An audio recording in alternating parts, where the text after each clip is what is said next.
이 시간 함께 하실 하나님 말씀 누가복음 18장 15절에서 17절까지 말씀입니다. 누가복음 18장 15절로 17절까지.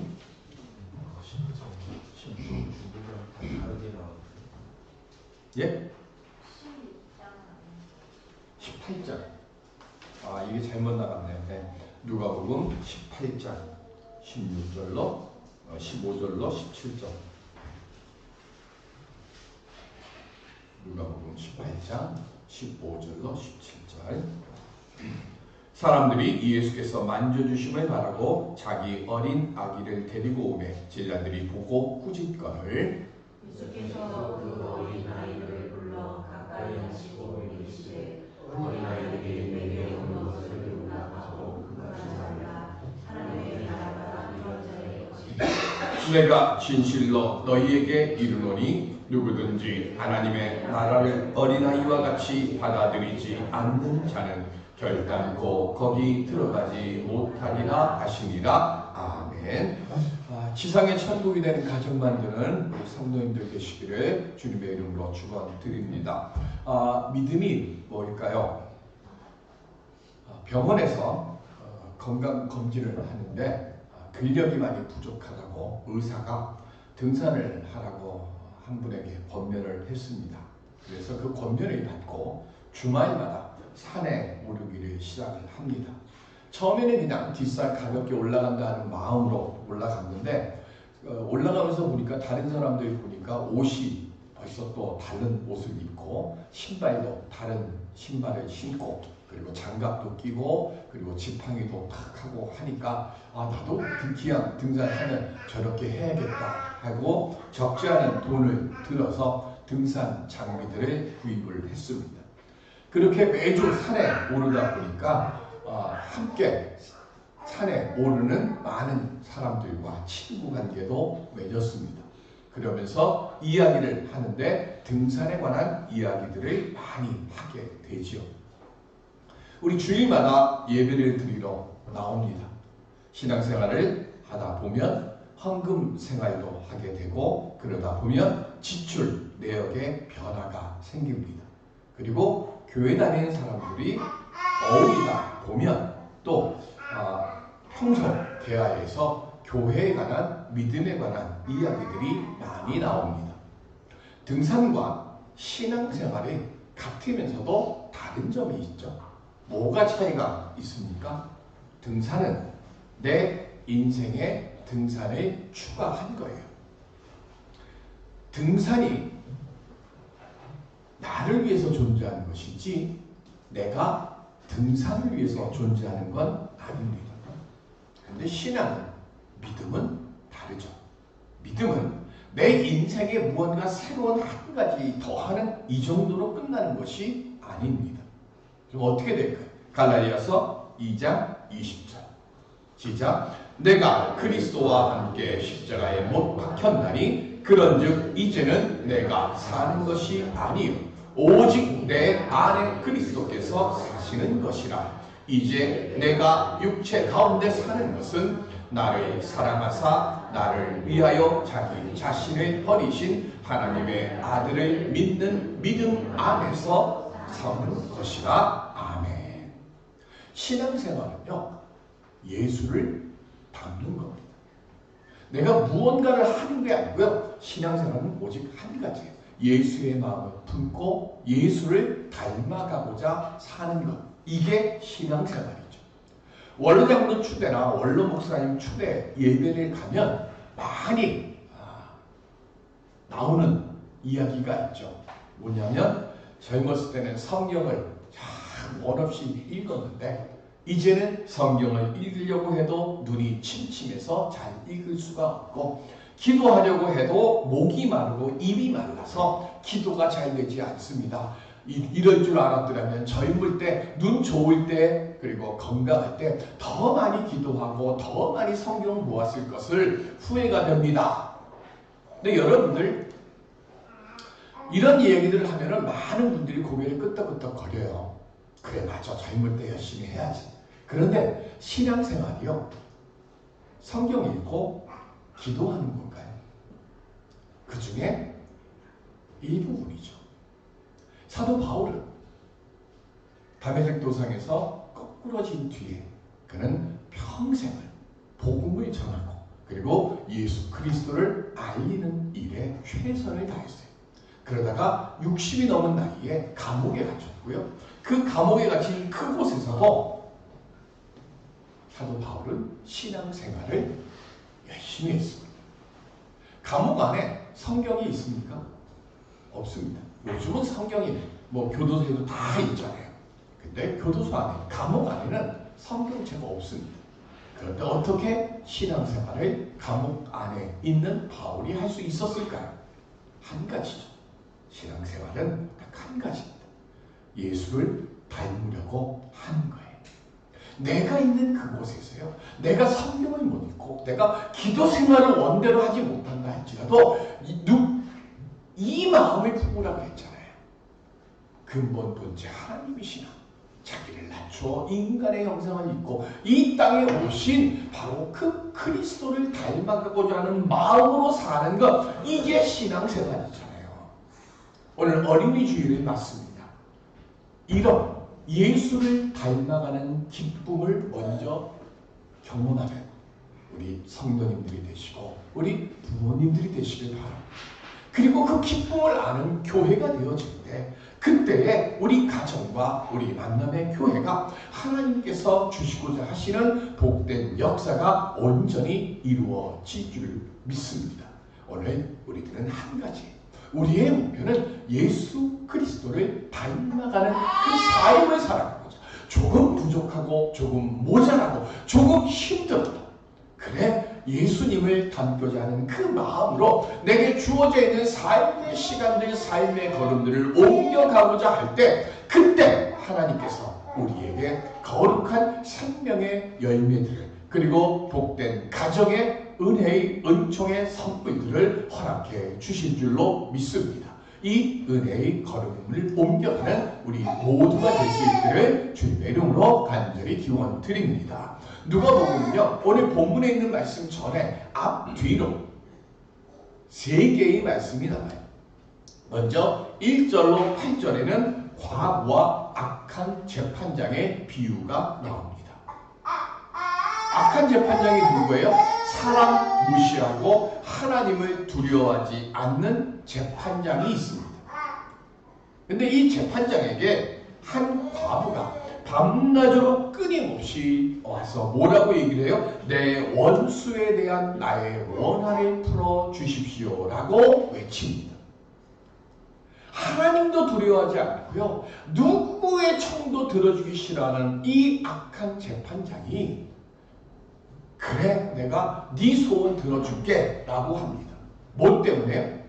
밤낮 쉬지 않고 끊임없이 내 원한을 풀어주십시오 라고 외치는 그 과부의 외침 때문에, 그 끈질김 때문에 내가 기도를 네 소원 들어줄게 라고 말씀합니다. 그러면서 예수님이 말씀하십니다. 이처럼 기도할 때는 어떻게 하라고요? 끈기 있게 하라가 첫 번째입니다. 두 번째가 9절로 14절의 말씀이에요. 9절에서 14절에는 무슨 말씀이 나와요? 바리새인과 세리의 기도가 나옵니다. 같이 성전에 들어갔습니다. 성전에 들어간 바리새인이 한 사람들 많이 보는 그곳에 우뚝 서서 이야기를 합니다. 나는 안식일도 잘 지켰고 저 세리와 같이 사람들을 속이지 아니하고 나는 율법을 잘 지켰고 온전한 11조를 드렸고 구제에도 힘썼고 하면서 자기가 잘한 그것을 온통 자랑하고 있어요. 그런데 저쪽 한쪽 편에 세리는요, 감히 고개를 들지도 못하고 자기의 가슴을 치면서 하나님 저를 불쌍히 여겨 주시옵소서 나는 죄인이로소이다 라고 기도합니다. 이 말씀을 하신 뒤에 우리 성경 펴놨으니까 14절 한번 볼까요? 18장 14절 오늘 보면 바로 앞에 있는 말씀 시작.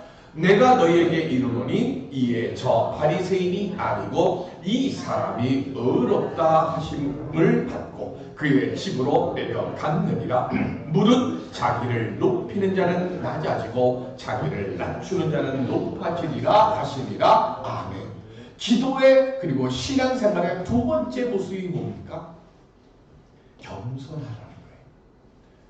나는 아무 공도 없는 사람입니다. 나는 죄인입니다. 자기를 그렇게 끈기 있게 기도하고 끈기 있는 믿음의 모습을 살아가되 대신 반드시 알아야 될 것, 겸손함을 잊지 말라는 말씀을 하십니다. 그리고 난 뒤에 오늘 본문의 말씀이 기록됩니다. 누가복음은 이 기록을 하는 이유가 있어요. 그 다음에 얘기가 나와요. 이 본문 뒤에 누구 얘기가 나와요? 부자 청년의 이야기가 나옵니다.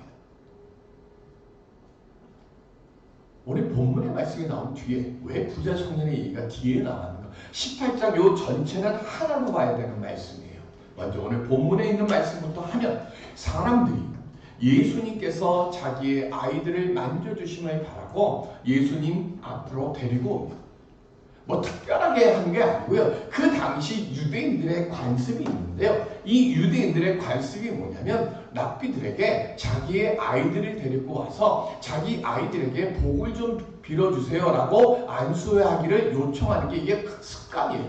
그러니까 예수님도 지금 랍비로 인정하고 있는 이 사람들이, 부모들이 예수님께 관심을 가지고 예수님을 따르면서 예수님의 말씀에 그 가르침에 많은 감동을 받고, 그래서 내가 감동을 받았으니까 내 아이들에게도 내가 감동을 받은 것처럼 우리 선생님의 복을 좀 빌어주십시오 라고 아이들을 데리고 오는 거예요. 그런데 이 똑같은 본문이요, 마태, 마가, 누가, 우리가 말하는 공관복음서에 다 기록이 되어 있는데 조금씩 틀려요. 먼저 마태복음 볼까요? 마태복음 19장 13절 시작. 그때 사람들이 예수께서 안수하고 기도해 주심을 바라고 어린 아이들을 데리고 오매 제자들이 꾸짖거늘. 아멘. 여기 어린 아이는요, 헬라어 원어로 뭐냐면 파이디아라고 되어 있습니다. 이 파이디아라고 하는 이 말의 뜻은요, 7살 미만의 아이들입니다. 그러니까 우리식으로 얘기하면 초등학교 입학하기 전의 아이들, 이 아이들을 데리고 오는 거예요. 그래서 뭐 해달라고요? 안수해달라고. 근데 오늘 본문에 보면 뭐라고 되어 있어요? 본문 15절에 보면 어린 아기 이렇게 되어 있어요. 그리고 16절에 다시 어린 아이 이렇게 되어 있어요. 그러니까 자, 어린 아기, 이 말은 헬라어로 브라페인데요. 이 말은 원뜻이 뭐냐면 희운이에요. 희운이 같이 이제 젖먹이, 엄마의 젖이 없으면 살 수 없는 그런 갓난아기들, 그런 아기들을 데리고 오는 거예요. 오늘 지금 희운이가 너무 떠든다고 엄마가 좀 데리고 나간 것 같은데, 이 아이들이요, 이 갓난아기부터 7살 사이에 있는 이 아이들을 부모들이 데리고 오는 거예요. 그러면 아마 이 아이들이 데리고 올 때 지금처럼 조용해질 리가 없잖아요. 어떻게 됩니까? 시끄럽고 소란스러운 거예요. 그래서 제자들이 뭐 했어요? 꾸짖었어요. 아마 예수님께서 말씀을 하시거나 아니면 누군가의 신앙 상담을 받거나 아니면 병든 자를 고쳐주시기 위해서 기도하려고 준비하시거나 그랬겠죠. 그러니까 이 아이들이 오면 예수님의 사역을 방해가 될까봐 지금 이 제자들이 부모들과 아이들을 꾸짖은 거예요. 제자들이 볼 때요, 아이들은 예수님께 와봐야 별 유익도 없고 그리고 오히려 예수님의 사역에 방해만 된다고 생각을 했을 겁니다. 당시 유대인의 입장에서 보면 어린애들은 성가신 존재로 취급받기 때문에 그렇습니다. 그런데 예수님은요, 그 모습을 보시고 어린 아이들과 그리고 그 아이들을 데리고 온 부모를 가까이 오라고 합니다. 근데 이것도 또 마가복음하고 달라요. 자, 우리 마가복음 10장 14절 시작. 예수께서 보시고 노하시어 이르시되 어린 아이들이 내게 오는 것을 용납하고 금하지 말라 하나님의 나라가 이런 자의 것이니라. 아멘. 뭐 한다?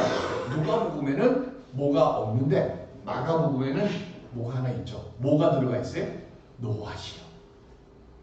화를 내신다. 누구에게? 예수님에게 아이들이 오는 것을 막는 제자들에게. 왜 화나셨을까요?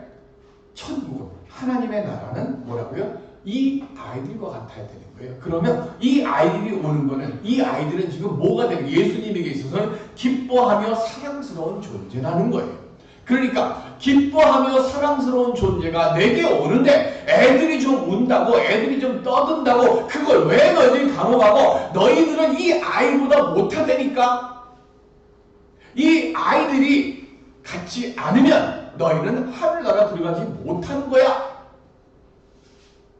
어린아이와 같이 뭘 해야 하늘나라에 간다고 예수님 말씀하세요? 어린아이와 같이 받아들여야 된다는 겁니다. 그러면 어린아이와 같이 받아들인다는 말이 뭘까요? 우리 젖먹이 아기, 우리 희웅이 보면 절대적으로 엄마나 아버지를 신뢰하고 뭐예요? 의존하죠. 배고프면 밥 달라고 하고요. 지 성질에 안 맞으면 막 울어요. 그리고 볼일 보고 나면 또 울어요. 불편하다고. 그러면 울면 뭐 셋 중에 하나 아닙니까? 알아달라고 하거나 아니면 젖을 먹이면 그 친구가, 아니면 기저귀 갈아주면 씩 웃어요. 그게 아이들이잖아요. 아이들이 그렇게 하는 이유는 하나예요. 내가 울면 엄마가 밥을 주든지 기저귀를 갈아주든지 나하고 놀아주든지 뭔가 한다는 걸 뭐예요? 알고 있는 거예요. 그걸 뭐라 그래요? 절대 의존이라고 하는 겁니다. 절대로 의존하는 거죠. 하나님 나라는 이처럼 전적으로 하나님의 은혜에 의해서 가는데, 그 은혜에 의해서 갈 때에 뭐예요? 절대적으로 의존해야죠. 하나님 나라는 내 공로로 못 가잖아요.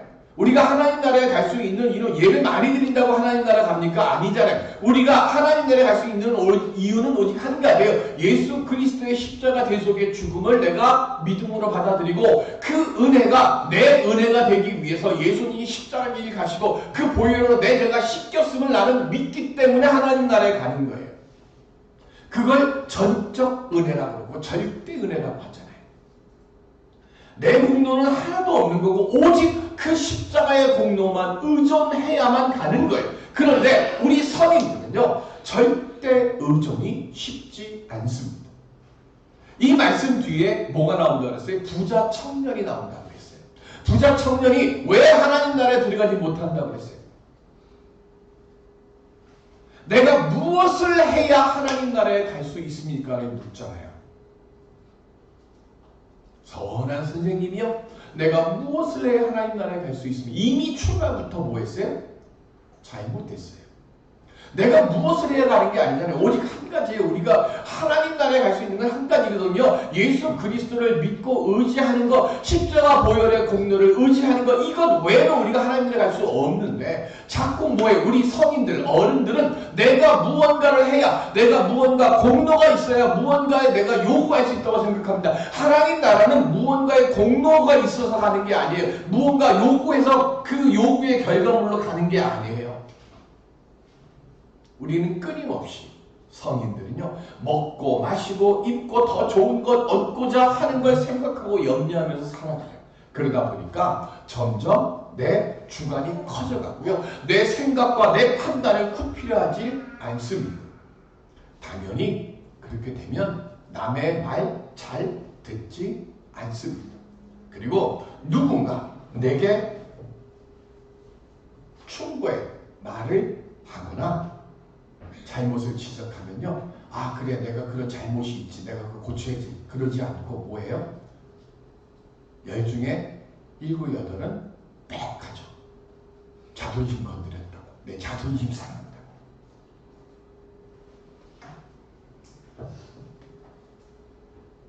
아무리 옳은 말이라 할지라도 일단 반대나 거부의 말을 토해내는 것이, 그게 우리의 모습입니다.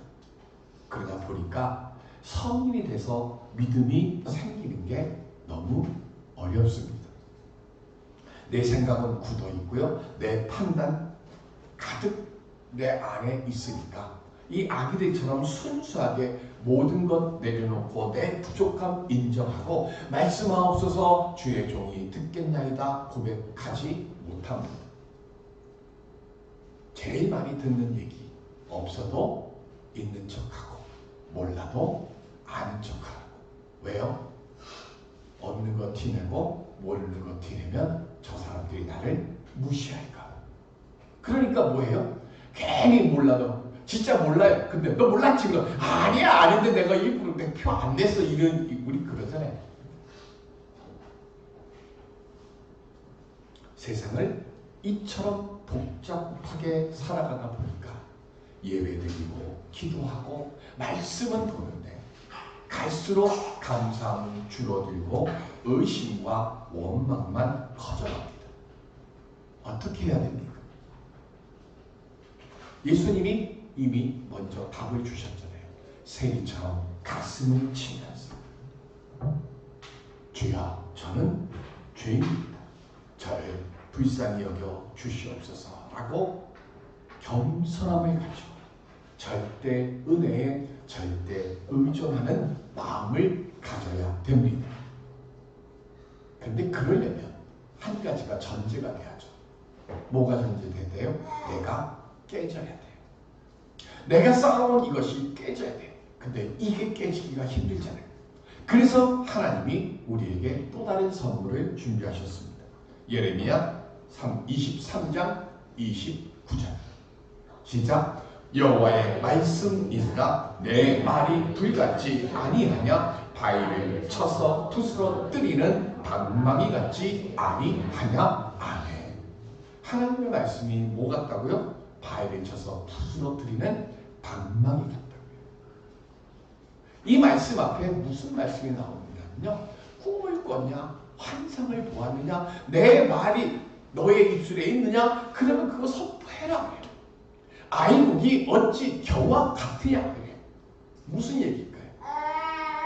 내게 꿈이 있어요. 내게 하나님 주신 말씀이 있어요. 그런데 세상은 지금 뭐예요? 악한 세상이에요. 내가 아무리 하나님 주신 환상, 하나님 주신 꿈을 이야기해도 아무도 그 말씀을 아멘으로 받아들이려 하지 않아요. 그래서 주저해요. 그때 하나님이 예레미야에게 말씀하는 거예요. 야, 내게 준 그 꿈, 내게 준 그 환상, 내 입에 준 내 그 말씀, 그 말씀이 세상 사람들에게는 지금 눈에 보일 때 아무 능력도 없고 아무것도 없는 것 같지만 아니야. 그 말씀이 바위를 부스러뜨리는 방망이와 같은 능력이 있어. 그러니 너는 의심하지 말고 그 말씀 선포해. 오늘 여러분들, 오늘 저나 여러분들이나 우리를 걸리적거리게 하고 우리를 넘어뜨리려 하고 우리를 잡아 당기려고 하고 우리를 쓰러뜨리려고 하는 무언가의 걸림돌이 있을 때 우리는 어떻게 합니까? 세 가지 얘기했잖아요. 첫 번째 뭐 하라고요? 과부가 무슨 기도했어요? 끈질기게 기도하라는 거예요. 포기하지 말고. 두 번째는 끈질기게 기도할 때 뭐 하라고요? 겸손하게 하라고요. 나는 아무 공도 없습니다. 주님의 능력만이 이루어 주십니다. 세 번째는 뭐 하라고요? 복잡하게 생각하지 말라는 거예요.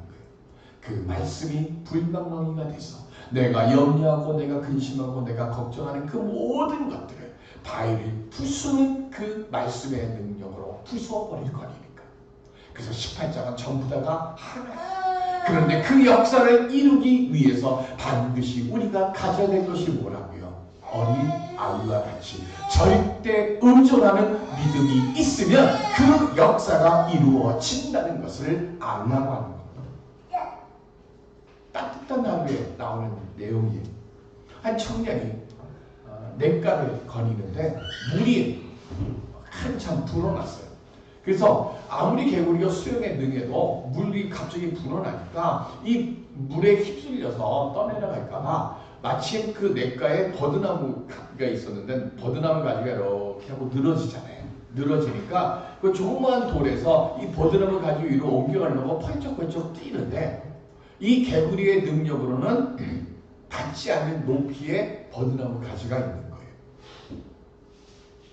그 모습을 보고 청년이 속으로 생각하기를, 야, 네 행동은 참 안타깝지만 야, 노력할 걸 해라. 네가 100번 뛰어봐라 그거 닿냐?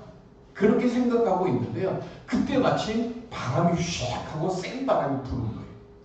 바람이 휘익하고 부니까 버드나무 가지는 바람이 불면 어떻게 돼요? 이리저리 늘어지잖아요. 근데 마침 개구리 있는 쪽으로 이 쭉 늘어져 있는 가지가 더 내려가는 거예요. 근데 버드나무 가지가 쫙 내려오는 그때에 이 개구리가 딱 하고 타이밍 맞게 점프를 딱 뛰니까 이 늘어지는 이 가지 끄트머리에 발이 딱 닿아가지고 그 가지 위로 쫙 하고 올라갔어요. 그리고는 그 가지를 넘어서 무트로 뛰어 내려갔습니다. 그 모습을 보고 청년이 생각합니다. 나는 저 개구리만큼의 노력도 해보지 않고 이제껏 안 될 거라는 생각만 했구나. 행운이라고 하는 것, 내가 어떻게 할 수 없고요. 그리고 언제 내게 다가올지 알 수 없습니다. 근데 분명한 것, 아무런 노력도 하지 않는 사람에게는 행운이 찾아와도 내 것으로 삼지 못한다는 겁니다.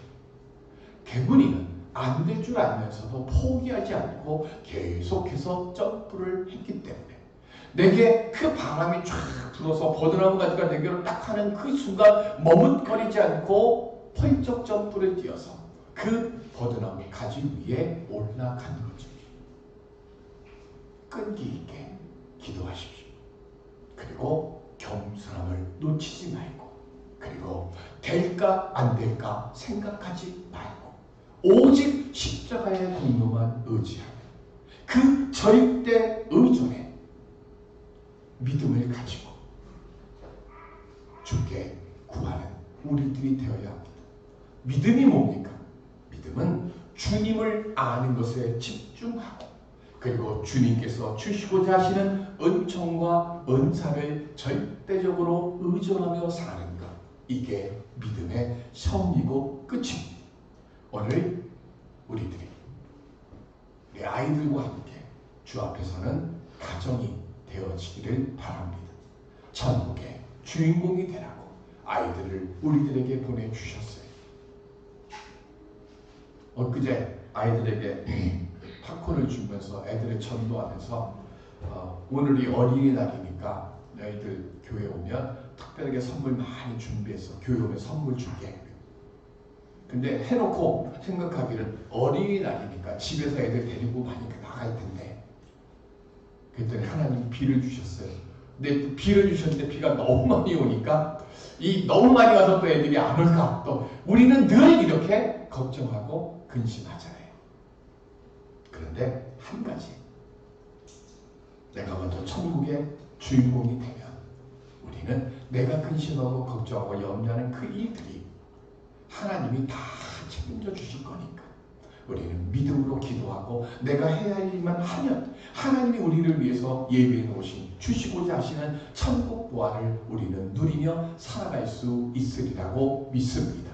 오늘 우리의 자녀들이 하나님 말씀 안에서 끈기 있게, 그리고 겸손하게 포기하지 않고 좌우나 우로나 치우치지 않으려고 주님께 나아가는 그 믿음 안에 서서, 그래서 하나님이 주시고자 하시는 아름다운 하늘의 보화를, 그리고 우리를 위해 이따가 요절의 말씀에도 나오는 것처럼 우리가 앉아야 될 12보좌 위에 우리와 우리의 자녀들이 함께 앉아서 하늘 영광 나타내는 아름다운 가정을 만들어가는 우리 모두가 될 수 있기를 주님의 이름으로 축원드립니다. 은혜의 아버지 하나님, 오늘 내게 주시는 주님의 그 숙제가 무엇이 있는지 돌이켜보게 하여 주옵시고, 오직 겸손함으로 그리고 끈기 있게